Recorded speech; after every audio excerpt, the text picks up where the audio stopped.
welcome to WyoToday Sports Live here on 101.7 KDNO. It is Kevin Shields, joined by Cody Beers. Baylor Beers at home, got a sick child, so we wish the little one all the best. Of course, that's Cody's grandkid, so wish him all the best. And we're going to just start off talking about kind of results from this week since we last talked specifically on the basketball side. But first off, we do want to announce another big event. You know, of course, 2A tournament's always in Riverton. It's coming next weekend, and Cody and Marshall's going to join in to help bring some extra action as far as Shoshone and Wind River where we can. Ernie's going to try and get up and get some St. Stephen's and Fort Washakie when he can. We'll have that schedule early next week as far as what our broadcast times are going to look like. But before that, a big event, Cody, going on here at Riverton High School, as it is 4A West Regional Wrestling at Wolverine Gymnasium. They were setting up for it last night right after the game ended. Yeah, if you get a chance, go to Riverton High School today. Root on the Wolverines as they get the home field advantage or home mat advantage, so to speak, for this tournament. Riverton's going to try to qualify as many as they can in the top four. You're able to take your wrestlers to state, too. They'll compete at state next week, but the seeding is all important in the regional wrestling tournament. So best wishes to the Riverton Wolverines. There'll be a lot of people in town. Today it's a one-day event. So it's fast action, a lot of action, and Wolverine Gym. And, of course, we would be remiss if we didn't wish good luck in day 2 of state swimming. Lander and Riverton, of course, both there. Riverton coming off their first conference championship in history, we're told. So they're down there at state. Some people who've got a chance to bring home some individual accolades, too, like Alex Jordan, one of just a small handful of guys who won multiple events at the regional last weekend. And, of course, Lander going for number 30. It's been a more difficult season for Lander as they haven't won as many individual events as they're used to, but they have accomplished a lot through depth because while different schools have had somebody finish first, it's almost always been Lander Valley in second, third, and sometimes even fourth. But we'll jump right into the results from this week. Yeah, got some swimming results for Riverton High School. Yesterday in prelims, the 200-yard medley relay, Riverton comes in third place. That's Alex Jordan, Brady Koch, Porter Olson, and Teeter Hovander in third place in the Class 4A prelims. 200-yard medley relay. We go down the list here in the 200 IM. Alex Jordan finishes with the second fastest time in the 200-yard IM. He's going to be ranked second going into the finals. Excellent job. Brady Koch just finished out of the running in 7th place there in that event. 50-yard freestyle. Riverton does not have anybody there. I apologize. 1-meter diving. Riverton with nobody there. The 100-yard butterfly. Riverton does not get anybody there. 100-yard freestyle. Again, Riverton just out of the running there. 500-yard freestyle. Jordan Mills comes in 6th place. He'll be in the finals there. 200-yard freestyle relay. Riverton finishes second in the prelims there. Alex Jordan, Brady Koch, Elliott Tate, and Teeter Hovander. Excellent job for Riverton in that. Alex Jordan finishes first place in the 100-yard backstrip prelims. Excellent job there for him. That has been Alex's event. Riverton's been very strong this year as you look back, having written most of the articles, if not all of them, about it in the relays, and Alex Jordan in the backstroke. That's kind of been his best, one of, if not his very best event, and he's been pretty dominant throughout the year. So it's good to see he just asserts that at the highest level, and hopefully will today and bring home gold, so to speak, since we're in Olympic mood. Brady Koch, fourth in the 100-yard breaststroke prelims. Let's see, 400 freestyle relay. Riverton does not make the cut there, but I'm telling you, Riverton has got some swimmers competing for state championships today. So best of luck to the swimming Wolverines. And I do believe folks like Alex Jordan and the like, because Alex is a member of the marching band as well, are juniors. They've got a lot of juniors on this team, so room to improve and also return, which is also nice. So as we're going to take a look at the basketball results so far this week for local teams. Of course, for Wind River, it's been a tough year. As one might expect, and we'll get in the standings a little bit. On Tuesday, we had, it looks like, 2 local area games. Thermopolis, of course, which was broadcast right here on 101.7 KDNO. On the girls' side, first, Thermopolis defeats Wind River 85-24. Marshall was on the call with that. That went to a running clock, I do believe, right at the end of the second. In Class 1A, Du Bois wins by 24, 58-34 over Fort Washakie, also on Tuesday. We didn't have anything locally on Wednesday. On Thursday, we'll get to our games in just a second. Let's see who else played. St. Stephen's defeats Meeteetse by 9, 47-38. And that was all the local games so far this week, except for the big 2, of course. Wyoming Indian on senior night gets Wind River, and as we kind of mentioned, Wind River having a bit of a tough season, and then you throw in the fact that they got to face 2 of the best teams in the state within 2 days of each other. Almost feels unfair for the Cougs. Well, they're the cross-county rivalries, and last night the Lady Chiefs scored 57 points in the first half, rolling over Wind River 83-59. The Chiefs would score 65 points in the nightcap and win over the Cougars 92-44. A lot of three-pointers last night. Wyoming Indian Lady Chiefs hit 6 three-pointers in their game. The Lady Cougars were on fire last night. They hit 10 three-pointers in that game, led by 5 from junior Tanea Burnett. And so Wyoming Indian boys got 34 from Cordell Spoonhunter. Hyanito Monroe Black, again, continued scoring at his pace, 26 points last night. Wyoming Indian, the boys, Kevin, hit 13 three-pointers last night. I mean, Goodness. It was all between senior night activities, which produced a late night as I left the gym at 10 p.m. last night, headed back to Riverton. But outstanding night of basketball and culture at Wyoming Indian High School. And if you take the combined records of the 2 teams, Kevin, 41-7, that ranks number 1 in Wyoming. And it shows that the Lady Chiefs and Chiefs have 2 of their best teams ever entering the regional tournament Thursday in Riverton. It's going to be a fun regional here in 2A. Of course, Wind River will be there. Tough season so far. Shawnee will be there. Of course, they are learning how to play. Marshall got called the Thermop Shoshone game for us because Kevin Gerber on a well-deserved vacation. And he's like, the team kind of is searching, missing their starting point guard, kind of trying to figure out its identity.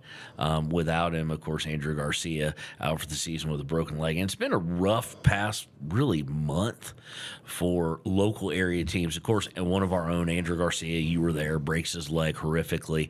Same night, River White Plume tears his PCL literally 5 minutes after I heard from you guys about Andrew. River goes down very awkwardly, tears his PCL. Not obviously a little bit better than an ACL tear, but still at the time of the season, season's over. Tatum Tyra goes down with a left knee injury. Of course, she sat out last year with a right ACL injury, right knee ACL tear. That was kind of what the prelim was. We don't want to speculate. We haven't heard for sure, but her season over as well. It's been a rough week, a rough 2-3 weeks for injuries here. And you got to feel for Tatum because she knew when she went down, according to her Coach Bosner, because she's injured one before, injured it last year in the Strand again, missed the whole season, got back for volleyball, and then in her senior year, just at the very tail end, last 3 games left, really. really, and the regular season goes down. But as we jump over to the boys' side of things, on Tuesday, let's see here, Thermopolis, of course, facing Wind River. Thermopolis, number 1 in Class 2A. Looking if everything goes chalk for big showdown at regionals with the Wyoming Indian Chiefs. They defeat Wind River 70-22. Also on Tuesday, Fort Washakie defeats Du Bois in boys action by 9, 64-55. Nothing on Wednesday here locally. And then, of course, last night, St. Stephen's defeats Matitsi by 1, 58-57. Sunray Lopez made the game-winning shot for the Eagles of St. Stephen's. And, of course, then I forgot to get into Riverton at all on the girls' side. Last night, Riverton faces Jackson, team on paper that they are better than. And, the past 2 years, Jackson's proven to be a little tough opponent there. Last night here, 41-35. Score sounds much closer than it was. Riverton opened up first quarter with a 15-2 run. In fact, the only lead of the night for either the Bronx or the Lady Bronx was 2-0 Lady Bronx. Riverton went on 16 nothing run. I think it was actually 16-2, excuse me. And then but credit the Jackson Lady Bronx, who are, it sounds weird because they only have 3 wins on the season, but that's an improvement for them. It wasn't too long ago that last year they beat Riverton for the first time in like 30-plus games, was their first victory. They didn't wilt like you kind of might think they might. They came back on a 15-4 run in the second quarter, but they were just never quite able to overcome that gap. Carson Vosica, the sophomore, ends with 21 points. That's her third highest. Her career high is 28. She's only going to get better. It's going to be interesting to see how she adapts because everybody around her that plays significant minutes, for the most part, is a senior. So it's going to be Carson Webb and Taryn Weber, Kimber Mathil, and Adriana Van Vliet. Those are the only returns with any amount of time, and really throughout the season, the only ones who's been consistently playing a ton of minutes is Carson. So next year will be interesting. But on the boys' side for Riverton, they jumped out on Jackson with like an 11-0 run. And it was over before you thought it was. Jackson only has 1 win on the season so far. This drops them like 1-17, 1-16. Riverton cruises, winning 56-36. Everything kind of went well. Points from a lot of guys you'd like to see getting points back. The only concern, of course, is at the end of the game. We know Eric Smith had that ankle injury in the same game that River White Plume went down with his knee. Eric spent most of, if not the entire second half, on the bench, and he was seen in crutches. So you don't want to speculate. It is the same ankle. We were told that by coaches and whatnot last night. Same ankle, retweaked it. And, of course, a big game for both the Lady Wolverines, especially the Lady Wolverines, and the Wolverines this weekend as they go to Star Valley looking for seeding as they'll face the Braves at a very tough place to play in Star Valley, and then they'll come back and finish up with Evanston next Thursday. It's a nice road trip for you this weekend. Yeah, 5 hours. I'm too old to do it all in one day. I've done it twice in one day. I said I'd never do that again just because, You're not that old, Kevin. It's a 4:30 and a 6. I'm leaving at 9. But the wife's going with me, so we're going to stay down there at a hotel and just come back Sunday morning. So, and of course, last night, the number 2 Wyoming Indian Chiefs just all over the Wind River Cougs, 92-44. Well, of course, senior night activities took longer than expected, but that's normal at Wyoming Indian. They honored robotics, speech, and girls basketball right before the girls' game, and then they honored the Chiefs basketball team right before the boys' game, and just outstanding young people. 23 seniors honored last night, and my privilege to be associated with the program now for 12 years, and it's fun to be part of it because they play great basketball. It's team basketball where you almost see every possession result in an extra pass, if possible, to a wide-open three-pointer or a layup. In the case last night, Chiefs had 3 dunks on Wind River, and so just fun stuff. Another regular season in the books, and And of course, the 2A, 1A regionals will take place, 2A in Riverton, 1A in Lander. And, folks, we don't have the manpower to be able to cover St. Stephen's, Du Bois, Fort Washakie, but all three of those teams, boys and girls, will be over in Lander, and we're going to do our best to bring you some of those games on the radio next week. But, Fort Washakie's having an excellent varsity year. They're just brand new in 1A. Du Bois has senior night tonight, or was it last night? I think it was last Let me night. look here. I've got the schedules. No, it is tonight. Okay. It is tonight. Excellent set of seniors in Du Bois, and they'll have senior night tonight. And then you look at St. Stephen's, kind of the team that not many of us know about. I got a call from somebody who was looking for a roster on St. Stephen's and right here at WyoToday, and I said, you might have to drive out there because they locked the gates early at St. Stephen's, and That's Du Bois' opponent tonight. Actually, is St. Stephen's. Is it at? It's in Du Bois tonight. It's at Du Bois. That could be a fun one. We'll get in the schedule here then. Since nice segue at 5:30 and 7 tonight in a 1A action, it will be St. Stephen's at Du Bois. In 2A action with local teams involved, it will be at 5:30 and 7 Shoshone visiting Grable. Right here on 101.7 at 5:30 and 7, it will be Rocky Mountain at Thermopolis. Thermopolis' senior night is tonight. And then at 5:30 and 7 as well, there's some big games in 3A today as number 2 Douglas and Buffalo face. And then the game that'll be on 93.1 KFCW with Jerry Muchmore. Ernie over 5:30 and 7 as well will be number 4 Powell at number 5 Lander. On the boys' side, but 5:30 for the girls. On Saturday, just kind of perusing, seeing if we got anybody local. Of course, at 4:30 and 6, it'll be Riverton at Star Valley. That's the only thing I don't like about the drive. I'd rather just play like at 2:30 and get up early and go. Because of all the people we're talking, more than half of us are all staying between various other people who go out to the games, parents and whatnot. One guy who shall remain nameless is like, I'm going to try and get back. But we started doing the math. He's like, the earliest I'm back is 1:30 because it's basically 5 hours with no stops. I've driven to Star Valley and back many times in the same day, Kevin. Many times. And of course, unlike when we went to Jackson, Cody Pass is going to have some snow on it this time. Because they've gotten some snow. Last time we went, it was the weirdest thing. It felt like spring. I mean, there's grass everywhere on Togedy. Just at the very top was a little bit of snow, and it was just really weird because that was January.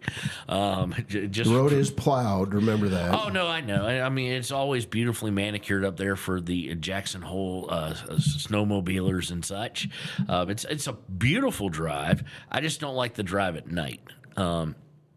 Unlike South, I've rarely ran into animals on South Pass. I always run into them on Togedy. But more on the schedule, just scrolling down here.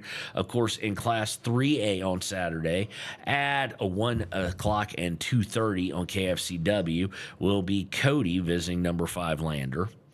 And let's see here. Do we have anything on the 2A? Will be done.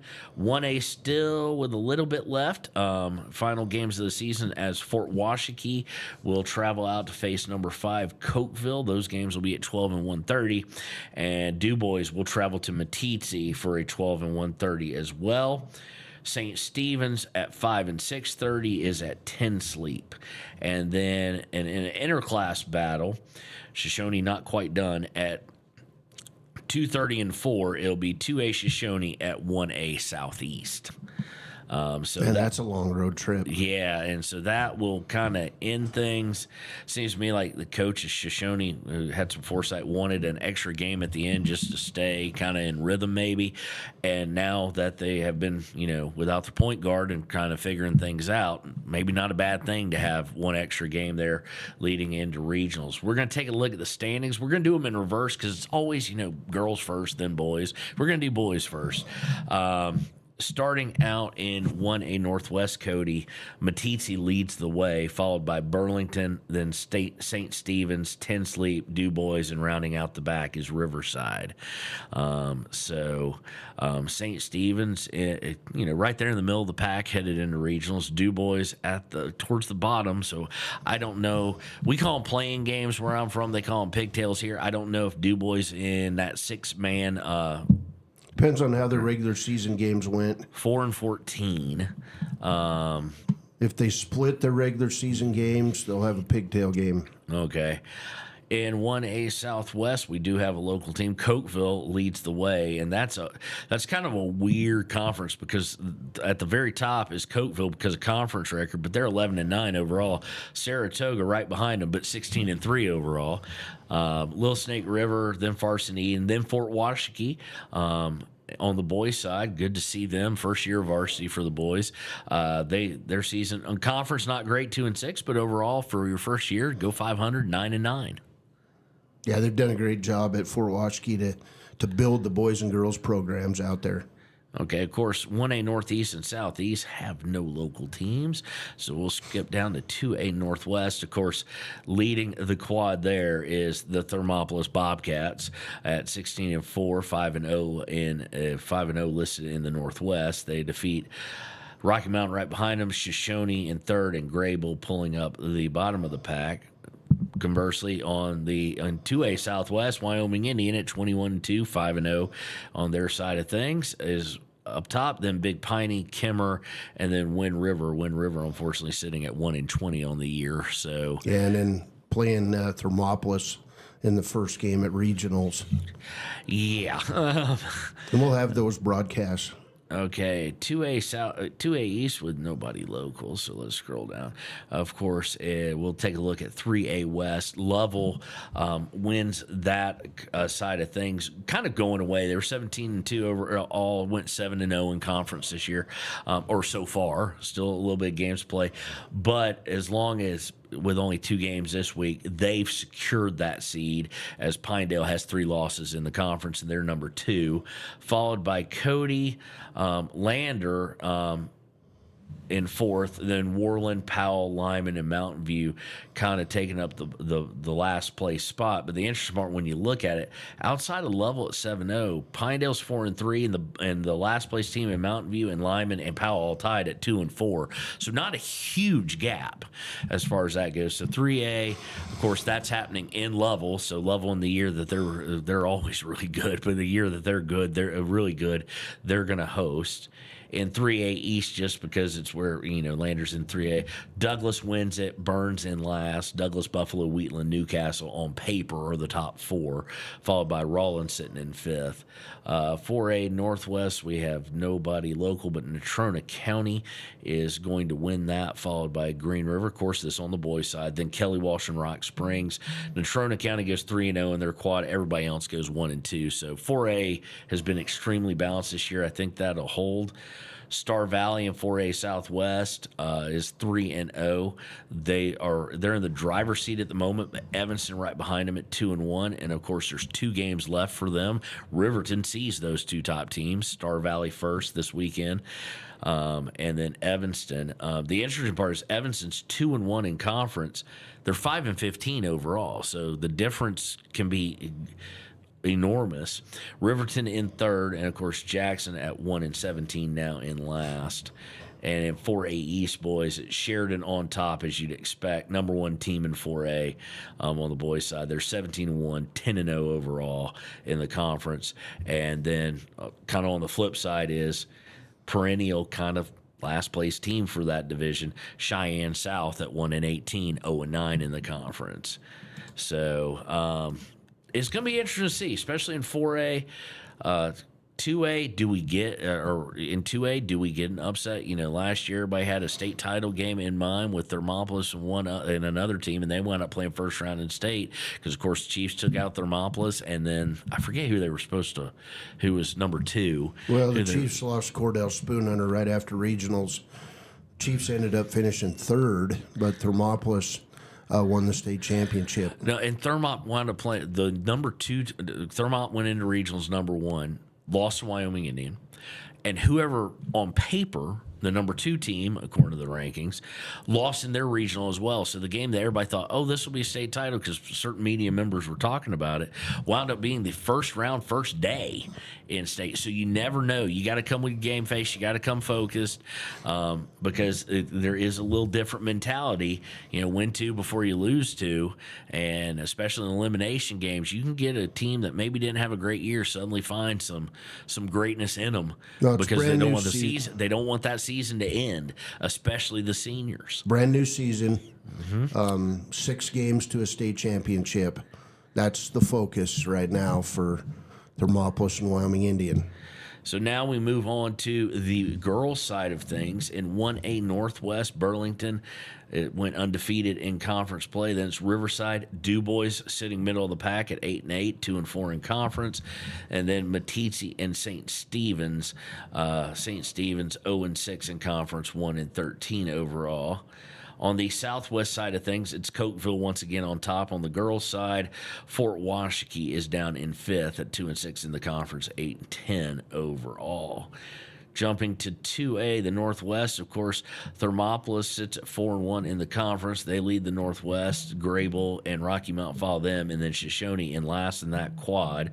Thermopolis 4-1. Difference between, again, conference and regular season.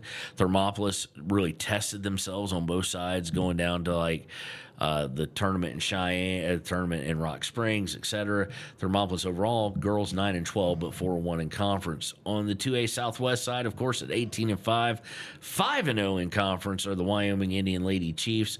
They're followed up by Big Piney and Kimmer, and then of course Wind River at the bottom of that quad. Yeah, I mean it's going to be an interesting regional for the Lady Chiefs because.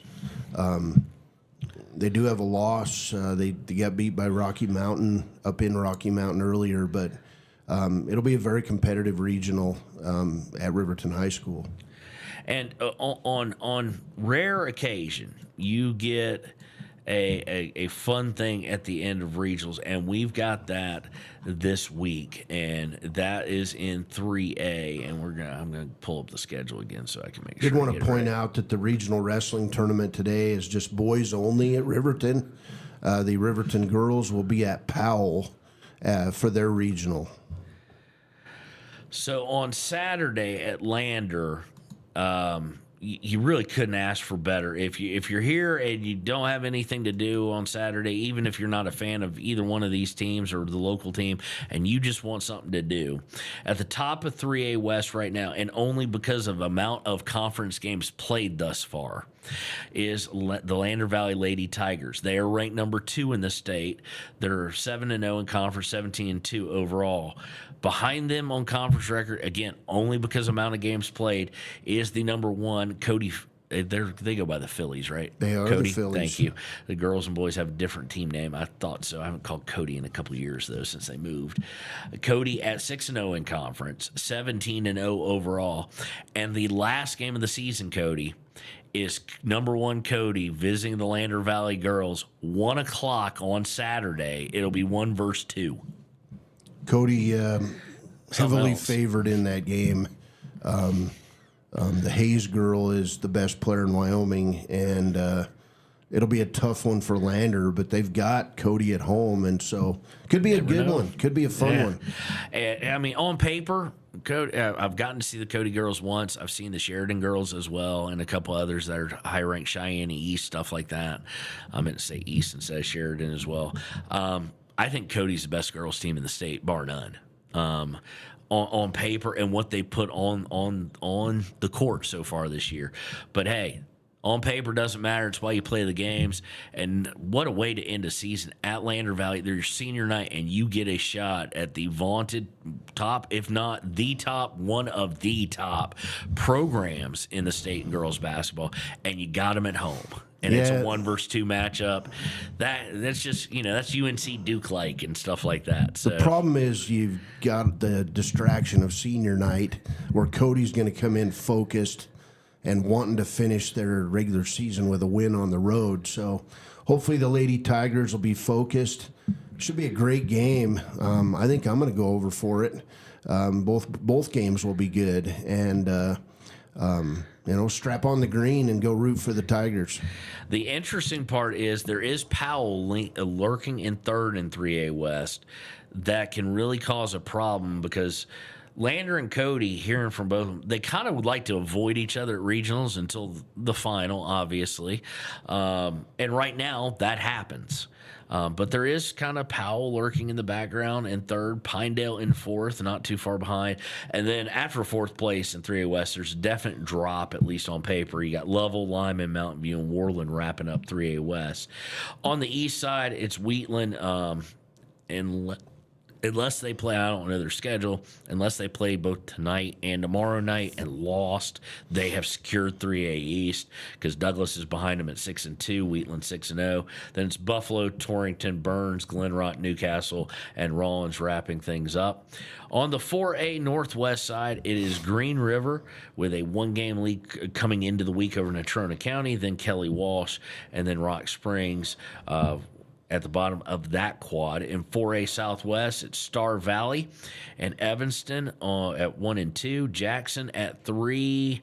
On the girls' side, that changed or now it's tied as of last night with Riverton. So right now, Riverton would be facing Green River. That's not a matchup they want, but Jackson has more of a. Riverton really needs to go 1 out of 2. Definitely needs to go 1 out of 2 the next two. Winning both would be a possibility. And quite honestly, Cody, I know they can play with Evanston. They just kind of got bushwhacked the first time down there. Talent-wise, there's not a huge gap. And Star Valley, as good as they have been record-wise, Riverton was right there within 6 points at the end. So getting to talk to Carson Vosek and Taylor Leesburg and at halftime of the boys' game last night, they are going to come in focused. They know they need these two and a chance to give themselves a good path possibly a good path to